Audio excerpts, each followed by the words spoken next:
మొగలయ్య నమస్తే, బాగున్నావా? నేను హరీష్ రావు మాట్లాడుతున్నా. అక్షిత బాగా చదువుకుంటుందా? జర పొద్దున లేపాలి మొగలయ్య, 5కి పొద్దుగాల నిద్ర లేపి జర ముఖం గడిపిచ్చి చదువుపియాలి పిల్లల్ని.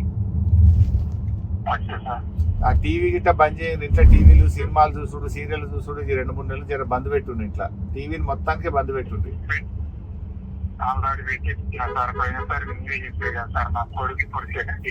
సెకండ్ ఇయరా? కొడుకప్పుడు కూడా మాట్లాడిందా? అచ్చా అచ్చా. ఉత్తరం రాసిన ముట్టిందా నాది? వచ్చింది కదా.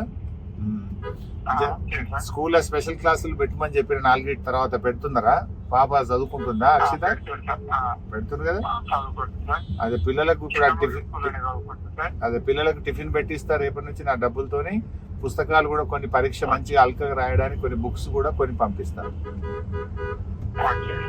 మంచిది మొగలే. జర మీ భార్యకు కూడా చెప్పు, టీవీలు ముచ్చట్లు ఫోన్లలో గట్టిగా మాట్లాడద్దు. పిల్లలు చదువుకుంటట్టు మనం అల్లరి లేకుండా చూసుకోవాలి ఇంట్లో. Thank you.